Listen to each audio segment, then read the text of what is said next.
আজকে বাংলাদেশে প্রত্যেকটা জেলাতে আমাদের জাতীয় নাগরিক পার্টি এনসিপির কর্মসূচির অংশ হিসাবে গোপালগঞ্জে প্রোগ্রাম ছিল। সেই প্রোগ্রামে কেন্দ্রীয় লিডারদের প্রতি আওয়ামী লীগের দুষ্কৃতিকারীরা, গোপালগঞ্জের গোপালীরা হামলা করেছে।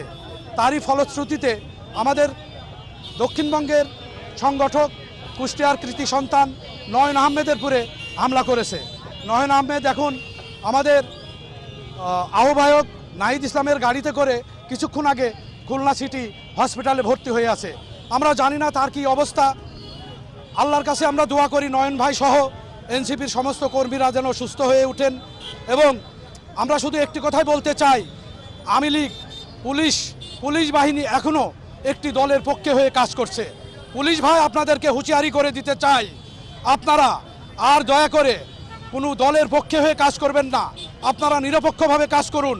কারণ আপনারা এই দেশের সার্বভৌমত্ব রক্ষা করার জন্যে আপনারা এই দেশের জনগণের সামনে আপনাদের সময় এবং সব কিছু ব্যয় করে কাজ করেন। তাই আমি বলতে চাই, আপনারা অবশ্যই এনসিপির পক্ষে কাজ করবেন না, আপনারা দলীয় পক্ষে কাজ করবেন না, আপনারা নিরপেক্ষভাবে আপনাদের দায়িত্ব পালন করবেন ইনশাল্লাহ। আগামী দিনে এনসিপির যে জয় জয়কার, এই জয় জয়কার কারণে আজকে একটি দল আবার নতুন করে যোগ সাজসে অন্যায়ভাবে সন্ত্রাসী কার্যকলাপ চালাচ্ছে এবং এদেরকে অবশ্যই আইনের আওতায় আনতে হবে এবং এদেরকে ধরতে হবে এবং ধরে এদেরকে শাস্তি দিতে হবে।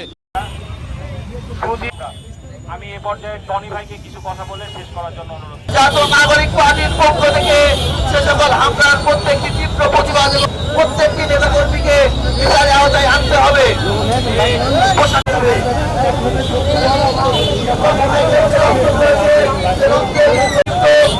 আমার পরে বক্তব্য রাখবে সেই কর্মসূচি ছিল অত্যন্ত শান্তিপূর্ণ একটি কর্মসূচি।